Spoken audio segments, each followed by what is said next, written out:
Okay, so I'm going to give you a step-by-step walkthrough of what you need to think about when you do questions for Redox. Okay, so sample questions.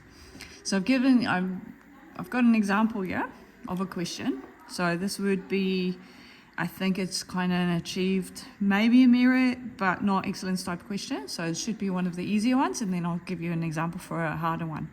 Okay, so what do you think about when you're looking at this? So first of all, we're going to just quickly highlight all my observations, and then we're going to try and look at our trusty observation sheet to find those observations and link it to what we're using. Okay, so the first one, we've got orange, brown, bromine liquid. Okay, so let's quickly have a look. From bromine liquid, when we look at that, bromine, is orange, aqueous. So I'm guessing it is the orange-brown Br2. So I know I'm starting with Br2,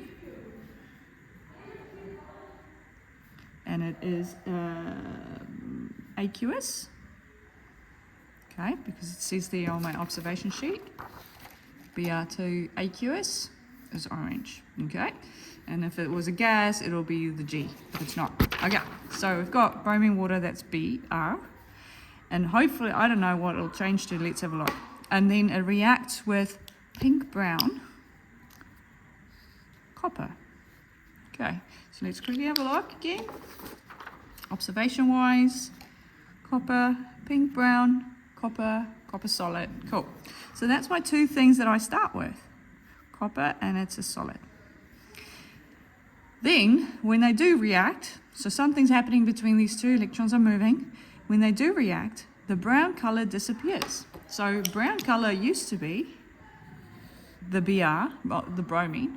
So something's happening to the bromine for it to change color. So what are my options for Br? So we've got Br, and you're going to find something else that has a Br in it, and the only one that is there is a Br minus, and it says it's colorless. So brown color disappears. Yep, that sounds like it turns colorless. Br minus, aqueous.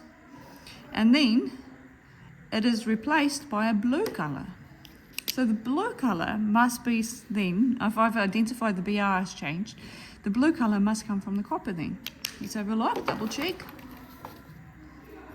Copper, blue, copper 2+. So that has changed to copper 2+, aqueous. Okay, so now we've got our two things that we've worked with. We're working with bromine that becomes bromide, and we're working with copper that becomes copper 2+. Because this one is blue, this one is colorless, this one was brown, or orange, whatever, and this one was pink, brown. Okay, so we're in the right area, so we've got our first step done. The second step is we've identified the colors, it works so far. Now we just need to make sure that one is being oxidized, the other one's being reduced. So let's have a look at our oxidation numbers.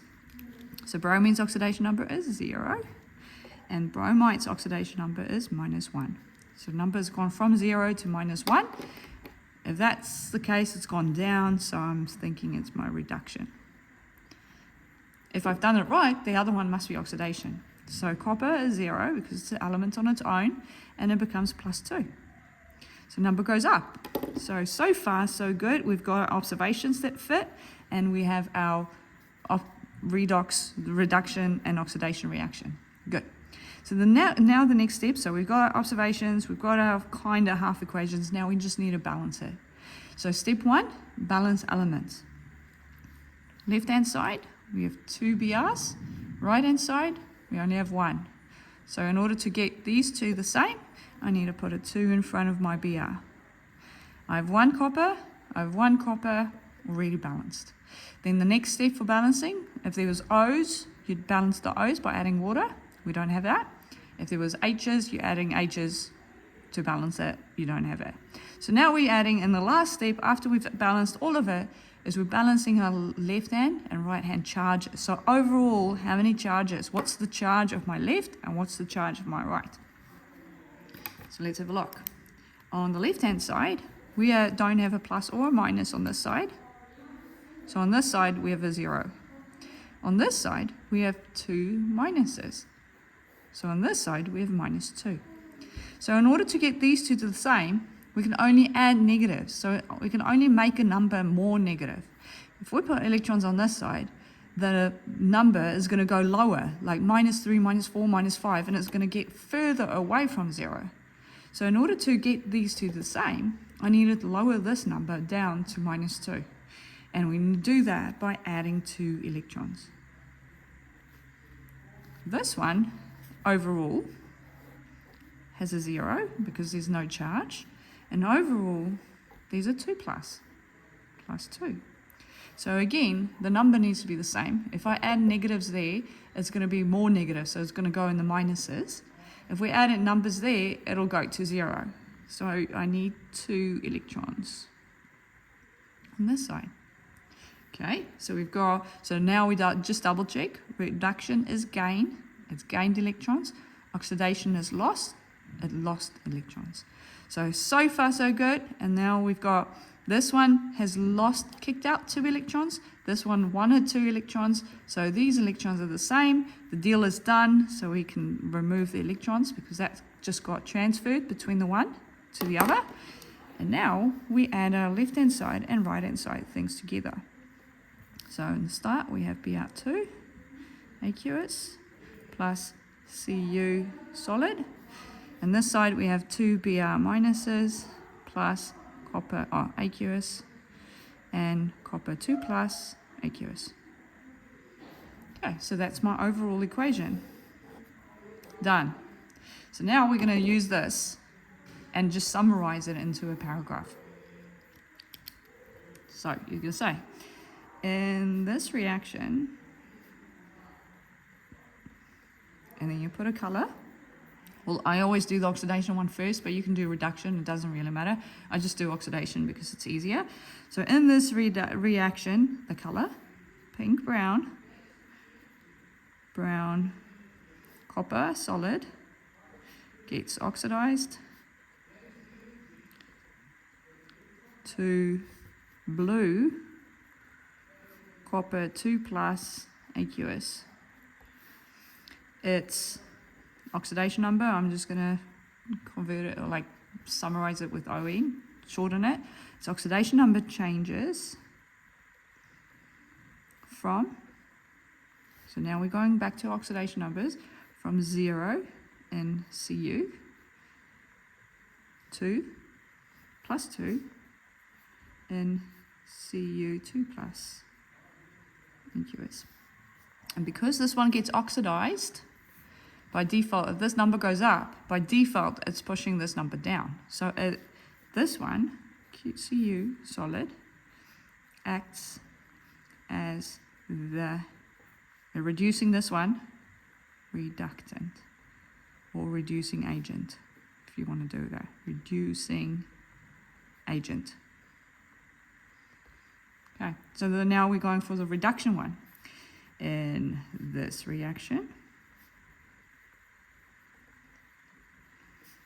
brown, orange brown or whatever, brown, Br2 aqueous gets reduced to colorless Br minus aqueous. Its oxidation number changes from 0 in Br2 to minus 1 in Br minus.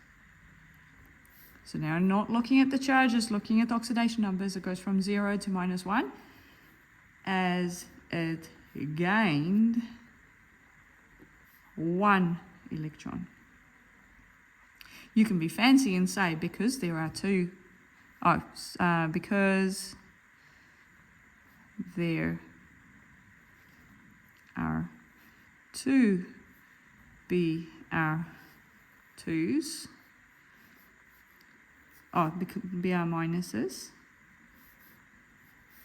In total, there will be 2 electrons that are gained. If you want to be fancy, but you don't need to write this down, so I'll just pop that into brackets.